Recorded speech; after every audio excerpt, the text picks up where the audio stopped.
আমরা ইনশাআল্লাহ আশা করছি মানুষ স্বতঃস্ফূর্তভাবে আজকের এই নতুন যে আমাদের রাজনৈতিক দল আত্মপ্রকাশ হবে এই অনুষ্ঠানে সবাই স্বতঃস্ফূর্তভাবে যোগ দেবে এবং লোকারণ্য হবে।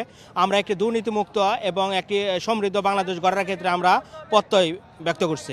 আলহামদুলিল্লাহ আমরা যথেষ্ট ভালো প্রস্তুতি নিয়েছি, তো কয়েক লক্ষ মানুষের সমাগম হবে বলে আমরা আশা করছি, যেহেতু একটি গণঅভ্যুত্থানের মধ্য দিয়ে আমাদের রাজনৈতিক দল হচ্ছে এবং আমরা যেহেতু একটি লক্ষাধিক 2 লক্ষাধিক মানুষের জনমত জরিপের মধ্য দিয়ে একটি রাজনৈতিক দল গঠন করছি, সুতরাং আমরা মনে করছি যে সাধারণ মানুষের অংশগ্রহণ এখানে সবচেয়ে বেশি এবং সাধারণ মানুষ স্বতঃস্ফূর্তভাবে আমাদের এই প্রোগ্রামে অংশগ্রহণ করছে এবং আমরাও চেষ্টা করব যে আমাদের পলিটিক্যাল পার্টির মাধ্যমে আসলে এই সাধারণ মানুষের আশা আকাঙ্ক্ষা একটি ন্যায়ভিত্তিক এবং একটি দুর্নীতিমুক্ত সমাজ গড়ার লক্ষ্যে আমরা কাজ করার জন্য চেষ্টা করব।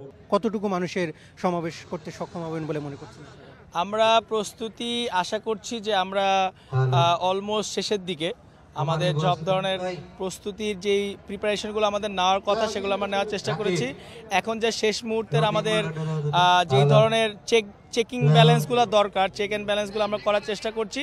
পরবর্তীতে আমাদের যেই কার্যক্রম শুরু হবে সেটার জন্য আমরা এখন ড্রাই রান করার চেষ্টা করছি, আর আশা করি আমাদের যেই ধরনের প্রিপারেশন আছে আমরা সাকসেসফুলি এই প্রোগ্রামটি নামাতে পারবো। ধন্যবাদ। কত লোকের সমাগম হবে বলে আপনারা আশা করেন? আমরা আশা করছি লক্ষাধিক মানুষ এখানে উপস্থিত হবে।